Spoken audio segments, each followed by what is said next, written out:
A very lovely good morning, dear students. Today we are going to study chapter 5 of EVS, and the name of the chapter is Anita and the Honeybees. So, जैसा कि नाम से ही पता चल रहा है, it is a story of a girl whose name is Anita, who is the star girl of Bocha village. आपको नाम से समझ आ रहा है कि ये एक लड़की की स्टोरी है जिसका नाम अनीता है और वो स्टार गर्ल है बोछा विलेज की.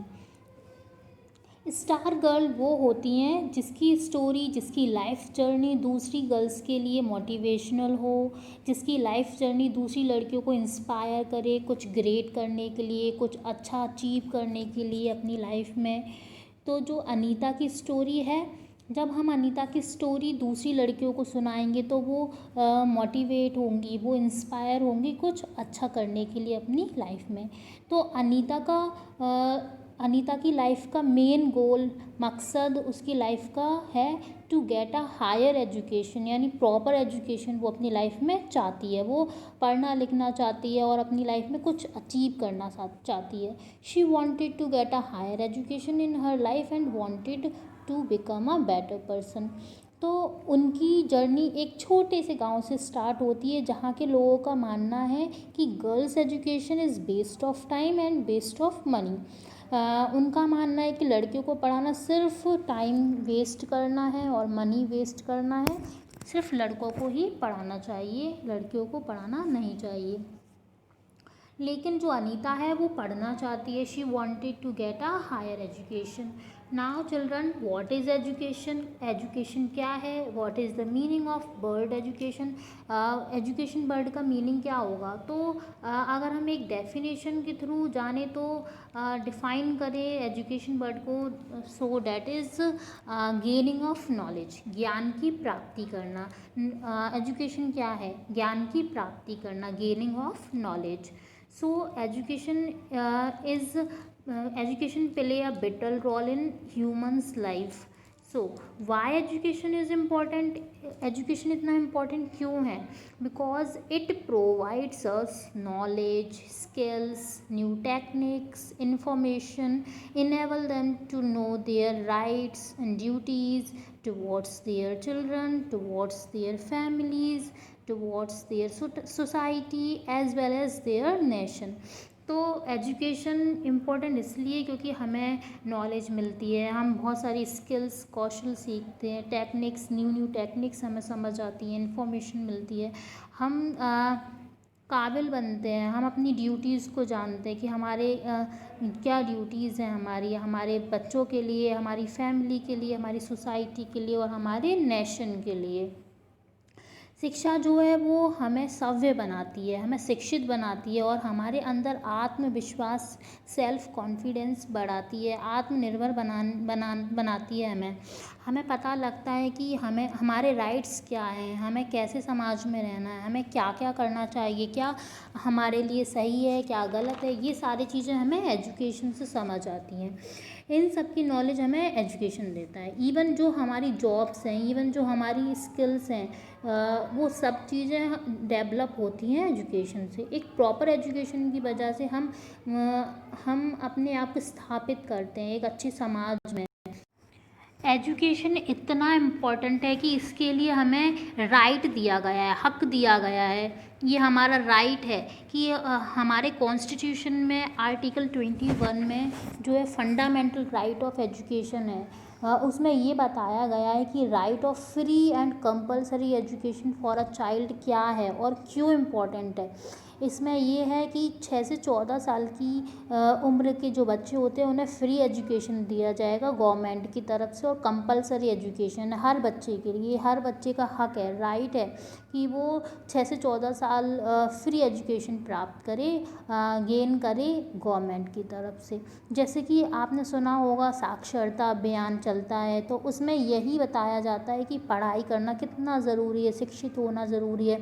क्योंकि जब सब लोग शिक्षित होंगे हमारी कंट्री के, तभी हम अपनी कंट्री को डेवलप कर पाएंगे. जिस कंट्री में शिक्षित लोग नहीं होते हैं, एजुकेटेड लोग नहीं होते हैं, वहाँ की वो कंट्री कभी भी डेवलप कर ही नहीं पाती है. तो शिक्षित होना बहुत ज़्यादा ज़रूरी है. ये इस चैप्टर में हम पढ़ेंगे.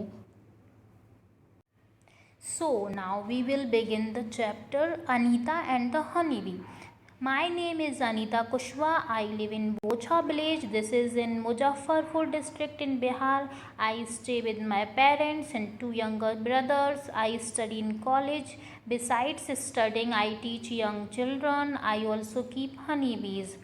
तो अनीता बता रही है कि मेरा नाम अनीता कुशवाहा है। वो मुजफ्फ़रपुर डिस्ट्रिक्ट बिहार के एक छोटे से बोछा विलेज में रहती है और वो अपने पेरेंट्स और दो छोटे भाइयों के साथ रहती है। वो कॉलेज में पढ़ रही है और इसके अलावा वो छोटे बच्चों को पढ़ाती है और वो हनी कीपिंग भी करती है। हनी बी कीपिंग भी करती है, हनी बीज को भी पालन करती है उनका। All this has not been easy for me. When I was young, I used to spend all my time with my goats as they grazed for food. तो वो बता रही है कि ये सारी चीज़ें मेरे लिए ईजी नहीं है। जब वो छोटी थी तो वो सारा टाइम अपना गोट्स को ग्रेज करने में बिताती थी। जो गोट बकरियां होती हैं उनको चराने में सारा टाइम बिताती थी। Now a dream of school, जैसे कि हम सबका कोई ना कोई सपना ज़रूर होता है। तो जो अनीता है उसका सपना था कि वो स्कूल जाए, वो उसका स्कूल जाने का सपना था। So one day I peeped in to the school in our village. I could not stay away. I silently bent and sat down behind the children. I felt so happy. I went home and picked up courage to talk my parents about going to school. But they told me clearly that I could not do so. That day I cried and cried. तो अनीता का जैसे कि school जाने का सपना था, तो वो एक बार ऐसे ही गोट्स को चराते चराते एक स्कूल के पास पहुंचती है अपने गांव में और वो वहाँ से पीप्ड करती है। पीप्ड का मीनिंग होता है झांकना। पीप्ड का मीनिंग क्या होता है? डेट इज़ पीप्ड का मीनिंग होता है झांकना। तो वो एक स्कूल में झांकती है अपने विलेज की और वो खुद को रोक नहीं पाती है। वो चुपके से जाके पीछे बच्चों के पीछे बैठ जाती है और उसे बहुत ज़्यादा खुशी होती है, वहाँ खुशी मिलती है। वो जैसे ही घर आती है तो वो पिक्ड अप करेज, वो हिम्मत जुटाती है और अपने पेरेंट्स से बात करती है कि मुझे भी स्कूल जाना है। बट उसके जो पेरेंट्स होते हैं वो क्लियरली मना कर देते हैं कि नो, तुम ये सब नहीं कर सकती हो। वो उस दिन बहुत ज़्यादा रोती है, बहुत ज़्यादा सैड हो जाती है। One of the teachers in my village explained to my parents why it is important to study. The teacher told them that they would not have to pay anything for my education up to class 5th. The teacher said that it was the right of every child to go to school. Somehow my parents agreed and I started going to school. फिर एक दिन एक teacher उसके village के आते हैं उसके घर पर और उसके पेरेंट्स को समझाते हैं, एक्सप्लेन करते हैं कि पढ़ना कितना ज़रूरी है। और वो टीचर बताते हैं कि हर बच्चे का राइट है पढ़ना लिखना और एजुकेशन के लिए up to class 5th class तक कोई भी पे नहीं करना, कुछ भी पे नहीं करना पड़ेगा, बिल्कुल भी पे नहीं करना पड़ेगा। पढ़ने के लिए फ्री ऑफ एजुकेशन हर बच्चे को मिलता है क्लास 5th तक गवर्नमेंट की तरफ से। तो जैसे तैसे उसके पेरेंट्स एग्री हो जाते हैं और वो स्कूल जाना शुरू कर देती है। फाइनली उसका ड्रीम जो है वो फुलफ़िल हो। तो आई did not get high marks but I always asked many questions. तो अनीता बता रही कि उसके इतने अच्छे मार्क्स तो नहीं आते थे पर वो टीचर से बहुत सारे क्वेश्चंस पूछा करती थी स्कूल में। नाउ स्टेइंग इन स्कूल, अब जब अनीता का ड्रीम फुलफ़िल हो गया, उसने स्कूल जाना शुरू कर दिया और क्लास 5th तक उसे फ्री एजुकेशन मिलने वाला था। पर उसके बाद स्कूल में और रुकना चाहती थी, वो और पढ़ना चाहती थी, वो हायर एजुकेशन चाहती थी। तो उसके लिए अब हम आगे पढ़ेंगे क्या होता है। Time passed and soon I completed class 5th. I knew that we would need to spend more in class 6th. My parents said that it was time for me to leave school, but I wanted to study more. I found a way to do this. I started to teach younger children from the money that I got I was able to continue my own study. अब जैसे जैसे time निकलता गया उसने अपनी class 5th तक education complete कर ली, but अब क्लास 6th में पढ़ने के लिए उसे मनी स्पेंड करना पड़ेगा, कुछ पे करना पड़ेगा। तो उसके पेरेंट्स ने क्लियरली बोल दिया कि अब आपको स्कूल छोड़ना पड़ेगा। पर अनीता जो है वो और पढ़ना चाहती थी, तो उसने एक तरीका, एक रास्ता निकाला। उसने छोटे बच्चों को, अपने से छोटे बच्चों को पढ़ाना शुरू किया और जो पैसे वो कमाती थी, अर्न करती थी, उससे उसने अपनी आगे की पढ़ाई कंटिन्यू की। Now one sweet memory. अब जैसे कि हम सबकी लाइफ में हमारी कुछ ना कुछ स्वीट मेमोरीज होती हैं, तो ऐसे ही एक स्वीट मेमोरी अनीता की भी थी जो वो हमारे साथ शेयर कर रही है। I remember some older boys in my village also use to teach young children. They did not like it when I started teaching. They started to scold and scare the children so that they would not come to me for some time. All the children except two stopped coming to me, but soon they all came back because I used to teach them with love and care. तो वो बोल रही है कि मुझे याद है कि कुछ बड़े बच्चे, मुझसे बड़े बच्चे भी लड़के थे जो विलेज में ट्यूशन पढ़ाया करते थे, बच्चों को पढ़ाया करते थे।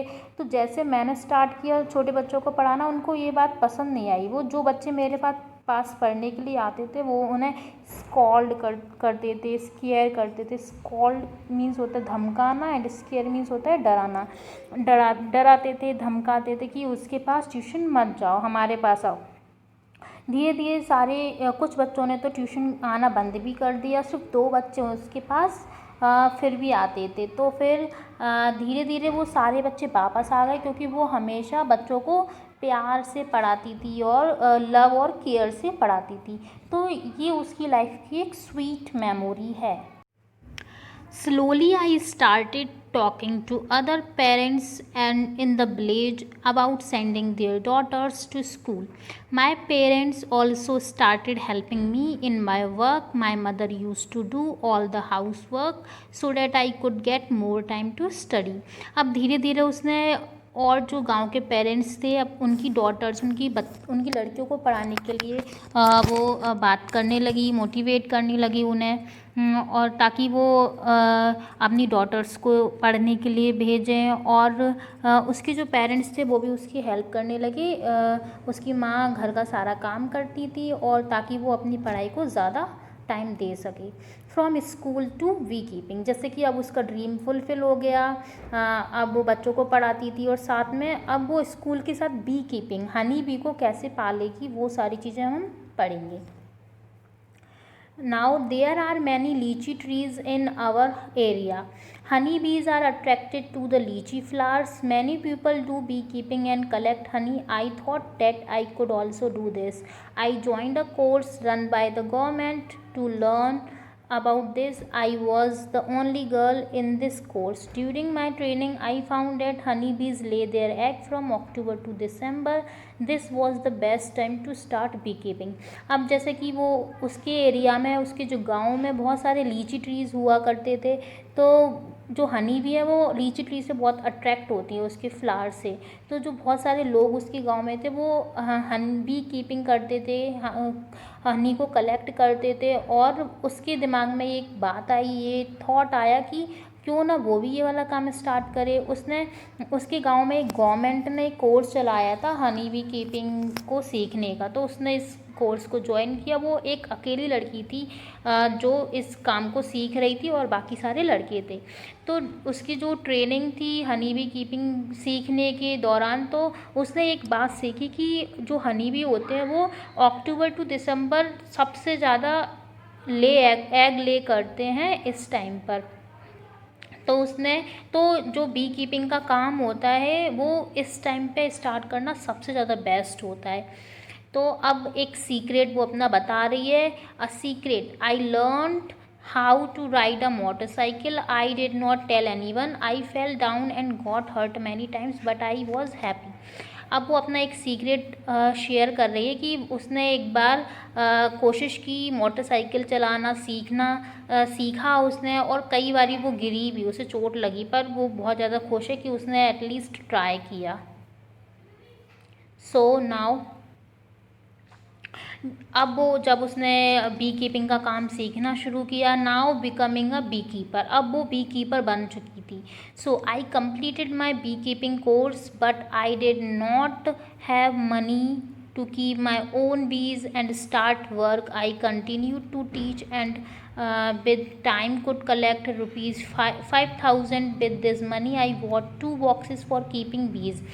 जब उसका कोर्स कंप्लीट हो गया बी कीपिंग का, उसने अब उसके पास पैसे नहीं थे कि वो इस काम को स्टार्ट कर सके, तो वो टीचिंग कंटिन्यू की उसने और 5,000 रुपीज़ कलेक्ट किए, जिससे उसने 2 बॉक्सेस खरीदे बी कीपिंग के लिए. ईच बॉक्स कॉस्ट रुपीज़, एक बॉक्स 2,000 रुपीज़ का था. With the remaining money I bought sugar to make the syrup for honey bee and medicine to clean the bee hive.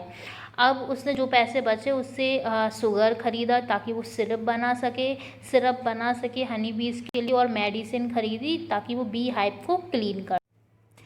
इस टाइप से आपको ये जो पिक्चर में नज़र आ रहा है कि ये जो बॉक्सेस होते हैं, इनमें इन बॉक्सेस को रखा जाता है जहाँ पर हनी बी होती हैं, और इन बॉक्सेस के थ्रू हनी बी का पालन किया जाता है और हनी को कलेक्ट किया जाता है.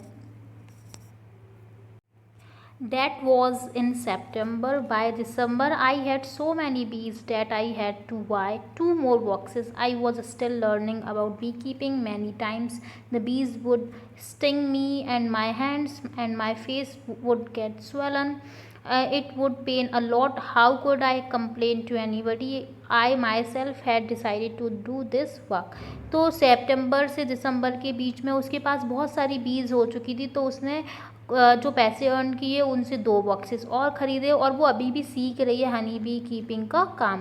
और कई बारी तो जो हनी बीज हैं बीज होती है वो उसे स्टिंग कर लेती हैं. स्टिंग मीन्स होता है डंक मारना, स्टिंग मीन्स होता है डंक मारना. डंक मार देती हैं और उससे उसके फेस पर, उसके हैंड पर स्वलन सूज जाता है, बट वो उसे बहुत पेन होता है, बट वो किसे कंप्लेन करे, क्योंकि उसने ये वाला काम खुद चुना है करने के लिए, वो किसी को कंप्लेन भी नहीं कर सकती है. Now the lychee trees come to flower in February. I put all my 4 boxes near the lychee orchard. I got 12 kilograms of honey from each box. I sold this honey in the market. This was my first earning from my bees. Now I have 20 boxes. अब जो लीची tree से flower आते हैं वो फरवरी में आते हैं, तो उसने अपने 4 बॉक्सेस ऑर्कार्ड में उस जगह पर रख दिए जहाँ पर बीज आती हैं, और 12 किलोग्राम्स हनी वो ईच बॉक्स से ले लेती है, और वो मार्केट में उसे सोल्ड करती है, बेच देती है. अब उसके पास 20 बॉक्सेस हो चुके हैं. Now every day I cycle to my college. My college is in the town 5 kilometers away. When I go to college, my mother prepare the syrup and my father taking care of honeybees.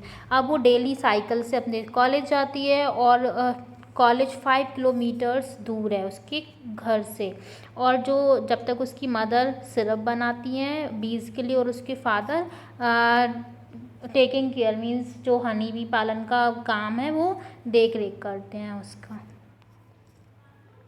Now Anita is known by everyone in all the village nearby.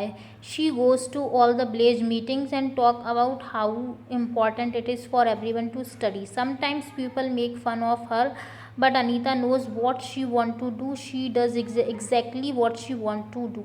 Anita want to become a wholesaler so that she can help the villager to get the right price for their honey. अब जो अनीता है वो सारे village में, आसपास के village में सब लोग उसे जानने लगे थे. वो मीटिंग्स में जाती थी, वो लोगों को समझाती थी पढ़ाई की इम्पोर्टेंस के बारे में, पढ़ना कितना ज़रूरी है, और वो अब सेलर बनना चाहती थी ताकि वो जो हनी इकट्ठा होता है वो एक साथ बेचकर उसकी गांव वालों को और उसको उस हनी की सही प्राइस दिला सके.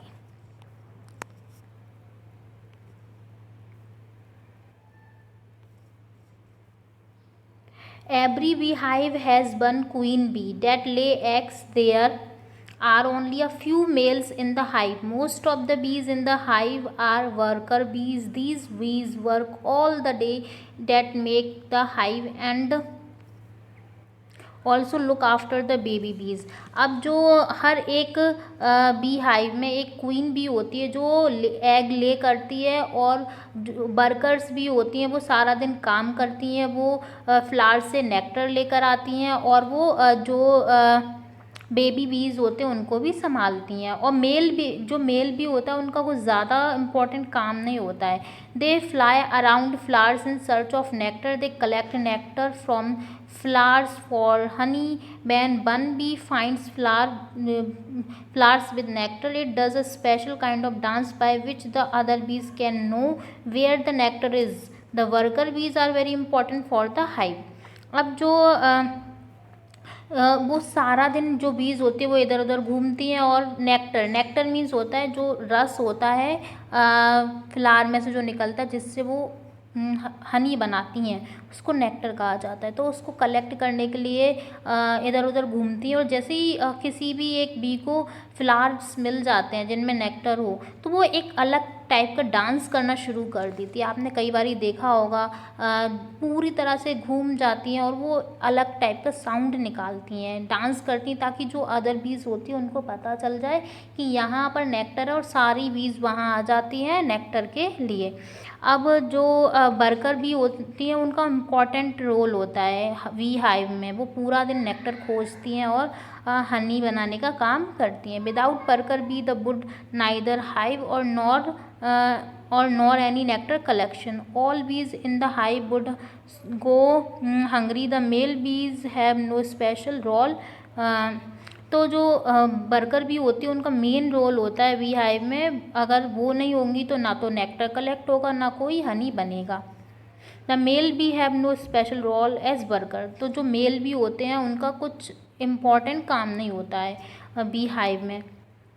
Ants live and work together like honey bee. जो आंट्स होती हैं वो भी हनी बी की तरह ही एक साथ काम करती हैं। The queen ant lay the eggs. जो क्वीन आंट होती है वो एग ले करती है। The soldier ant look after the guard. The ant, जो सोल्जर आंट होती है वो आंट्स को गाइड करती है। और ants nest worker ant are always busy looking for food. जो वर्कर आंट्स होती हैं वो फूड की तलाश में रहती हैं, and bringing it to the nest, nest तक लाने का काम करती हैं। Termites and babes also live like this.